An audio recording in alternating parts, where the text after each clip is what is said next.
मनोज जरांगे पाटील यांचा पश्चिम महाराष्ट्राचा दौरा सध्या सुरू आहे। या दौऱ्यामध्ये सांगली या ठिकाणी सातवाना येथील एका व्यक्तीने पाटलांना बसण्यासाठी डिपेंडर नावाची महागडी गाडी दिली।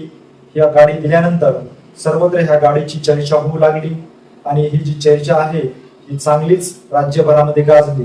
त्यानंतर मनोज जरांगे पाटील यांना पत्रकारांनी ह्या डिपेंडर गाडीविषयी प्रश्न विचारला। त्यावेळेस मनोज जरांगे पाटील यांनी उत्तर देखील दिले की माझ्याकडे फुटकी कवडी देखील नाही, ही गाडी काही माझी नाही। सांगलीतील सातवाना येथील भोसले नावाच्या तरुणांनी ही जी गाडी आहे ती ह्या दौऱ्यासाठी फिरण्याकरता दिलेली आहे आणि सध्या पश्चिम महाराष्ट्राचा दौरा सुरू असून त्या दौऱ्यामध्ये माझ्या गाडीमध्ये बसून हा दौरा करा अशी आग्रहाची मागणी देखील त्या तरुणांनी केल्यानंतर त्या गाडीतून हा प्रवास करीत असल्याचं मनोज जरांगे पाटील यांनी सांगितलेलं आहे। परंतु मनोज जरांगे पाटील सध्या पश्चिम महाराष्ट्राच्या दौऱ्यावर आहेत। त्यांच्या अनेक ठिकाणी जोरदार अशा जाहीर सभा पार पडत आहेत। बैठकांना देखील खूप मोठ्या संख्येने प्रतिसाद मिळत आहे। याचबरोबर मनोज जरांगे पाटील यांच्या ताफ्यामध्ये आपल्याला शेकडो गाड्या देखील पाहण्यास मिळत आहेत। मनोज जरांगे पाटील यांच्या होत असलेल्या जाहीर सभा बैठका त्याचबरोबर त्यांच्या ताफ्यामध्ये येत असलेल्या शेकडो गाड्या नेमक्या येत्यात कुठून, ह्या सभेंना ह्या बैठकांना पैसा येतो कुठून आणि ह्या सभा जाहीर बैठका व्यवस्थितरित्या पार पडतात तरी कशा, ह्या विषयीचीच आज सविस्तर माहिती आपण ह्या पुढील व्हिडिओच्या माध्यमातून घेऊया। तर नमस्कार मंडळी, 29 ऑगस्ट रोजी मनोज जरांगे पाटील हे अंतरवाली सराटी या ठिकाणी मराठा आरक्षणाच्या प्रश्नावरून आमरण उपोषणाला बसणार आहेत। त्याच पार्श्वभूमीवर मनोज जरांगे पाटील यांनी पश्चिम महाराष्ट्राचा दौरा करण्याचं ठरवलं आणि हा दौरा 7 ऑगस्ट पासून सुरुवात झाला। तुळजाभवानीचे दर्शन घेऊन या दौऱ्यास मनोज जरांगे पाटील यांनी सुरुवात केली। अनेकांना असं देखील वाटलं होतं की मनोज जरांगे पाटील यांनी पश्चिम महाराष्ट्राचा दौरा सुरू केलेला आहे। मनोज जरांगे पाटील यांच्या आरक्षणाची खरी ताकद जी आहे ती मराठवाड्यामध्ये आहे, परंतु पश्चिम महाराष्ट्रातील लोक मनोज जरांगे पाटील यांना प्रतिसाद देतील का असे अनेकांकडून प्रश्न उपस्थित केले जात होते। परंतु ज्या दिवसापासून मनोज जरांगे पाटील यांनी पश्चिम महाराष्ट्राचा दौरा सुरू केलेला आहे त्या दिवसापासून मनोज जरांगे पाटील यांना पश्चिम महाराष्ट्रातील मराठा समाजाने खूप मोठा भरभरून प्रतिसाद दिल्याचा आपल्याला जाहीर सभा व बैठकीच्या माध्यमातून त्या ठिकाणी दिसून आलेला आहे। मनोज जरांगे पाटील यांनी तुळजापूर या ठिकाणाहून पश्चिम महाराष्ट्राच्या दौऱ्याला सुरुवात केली।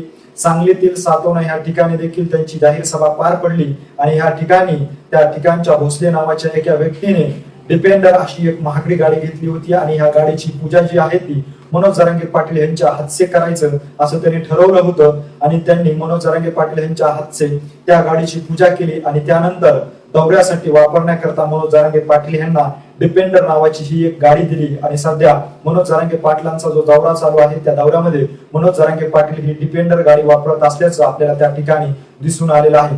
अनेकांनी मनोज जरांगे पाटील यांच्याकडून ही महागडी गाडी कशा पद्धतीने आली असे प्रश्न सोशल मीडियाच्या माध्यमातून उपस्थित देखील केले जात होते आणि पत्रकारांनी देखील मनोज जरांगे पाटील यांना या डिपेंडर गाडीविषयीचा प्रश्न विचारला।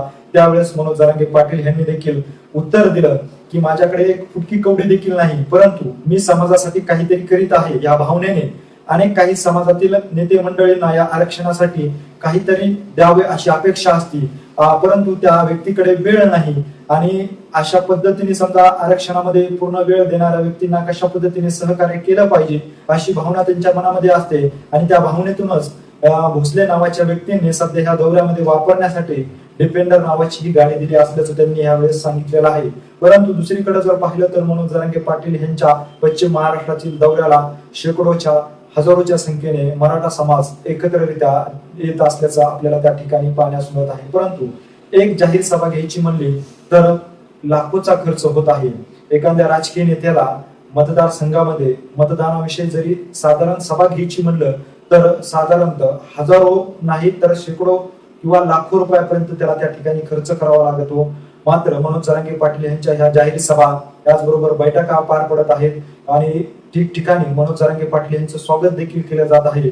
हा पैसा नेमका येतो कुठून, हे सर्व काही गोष्टीच्या घडामोडी होत आहेत त्या नेमक्या कशा पद्धतीने होत आहेत तर ज्या ज्या ठिकाणी मनोज जरांगे पाटील यांच्या जाहीर सभा व बैठकाचं आयोजन केलेलं आहे त्या ठिकाणच्या मराठा समाजाकडून लोक वर्गणी करून त्या जाहीर सभेसाठी लागणारा खर्च जो आहे तो त्या ठिकाणी गोळा केला जात आहे। त्याचबरोबर मनोज जरांगे पाटील यांच्या ताफ्यामध्ये शेकडो गाड्या आहेत। या शेकडो गाड्या देखील कुठून येत आहेत तर मराठा समाजामध्ये 10 ते 15% धनदापटे लोक आहेत त्या लोकांना मराठा आरक्षणासाठी मनोज जरांगे पाटील सातत्याने लढा लढत आहेत. आपल्याला त्या ठिकाणी वेळ तर देता येत नाही.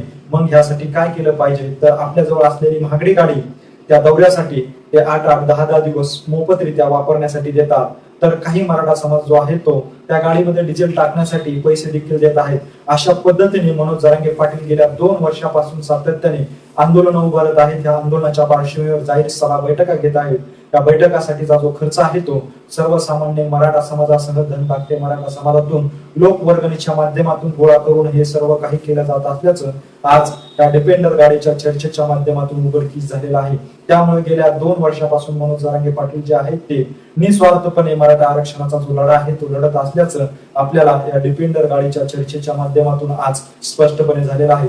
मनोज जरांगे पाटील यांना वापरण्यास दिलेल्या डिपेंडर गाडी याचबरोबर त्यांच्या जाहीर सभा बैठकासाठी सर्वसामान्य मराठा समाज लोक वर्गणी करून त्या ठिकाणी ह्या जाहीर सभा पार पडत आहेत. त्याचबरोबर ताफ्यामध्ये वापरण्यासाठी अनेक मराठा समाजातील लोक त्यांना गाड्या मोफत देत आहेत, तर काही लोक डिझेल टाकण्यासाठी पैसे देखील देत आहेत. एकंदरीत ह्या सर्व घडामोडीविषयी नेमकं तुम्हाला काय वाटतंय हे आम्हाला आमच्या कमेंट बॉक्समध्ये नक्की कळवा. आणि अशीच माहिती जर तुम्हाला वेळोवेळी जाणून घ्यायची असेल आणि तुम्ही अजूनही आमच्या चॅनलला जर सबस्क्राईब केलं असेल तर नक्की सबस्क्राईब करा. धन्यवाद.